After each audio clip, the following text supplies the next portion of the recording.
Hey, this is Felix, Belleville Real Estate, and today what I want to go over is the last part in a four-part series of benefits of investing in commercial real estate. So let's go right into it. Up to this point, we have covered cash flow. We have covered equity and appreciation. We have covered using leverage. And today we're going to cover the last cornerstone or the last pillar of investing in commercial real estate. And that is going to be tax shelter. Using real estate tax laws to our advantage to benefit us, our business, and our investment practice. So we're going to go over some of the ways that we can leverage these principles and use them today to keep more of our income. The first way that you can actually leverage these principles is through interest. It's one of the most common ways. Whenever you purchase a property and you purchase it using any sort of a third-party financing, you're going to be accountable for two things. The first is going to be principal, which is the amount that you borrowed to pay for the property. And number two is going to be interest, because nobody gives money away for free. But now, even though you're still held responsible for this interest that you need to pay on the loan, this is actually a tax deductible expense, and this can actually be written off from your federal income tax return. And how this helps is that basically whenever you have higher interest loans, for example, such as a construction loan, it can save you a lot of money, because all that interest amount that you're paying every year can actually be deducted from your federal income tax, which gives you in turn more money to keep. The second way that we're going to go over is depreciation. So whenever you buy a building, buy a property, the building itself, whatever is above ground, it's going to decrease in value just because of time and because of regular wear and tear.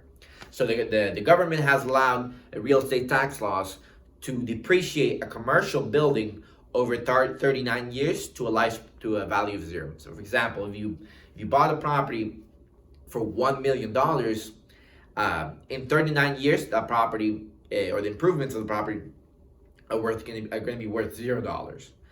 And basically what we can do with this is that you can actually depreciate off of your income every year 2.56%, which is 1/39th of the property's value, every single year on your as a tax deduction. And so basically, if your property was worth, if the improvements on the property were worth $1 million, now you have to pay, now you can deduct from your income tax return $25,600 for whatever that's worth.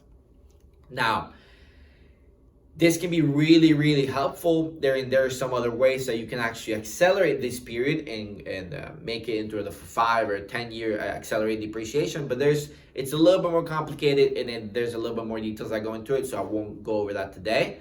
We'll have time for some other things.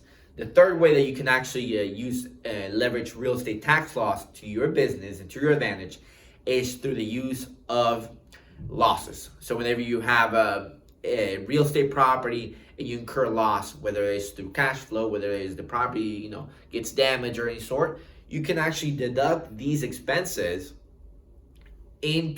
from your income tax return, because it's something that you would be paying essentially twice, because you're losing on the money and you will be paying taxes on the money you lost. So the government has allowed us to deduct these expenses or these losses from our tax return. The fourth way that we can actually do this is through operating expenses on the property.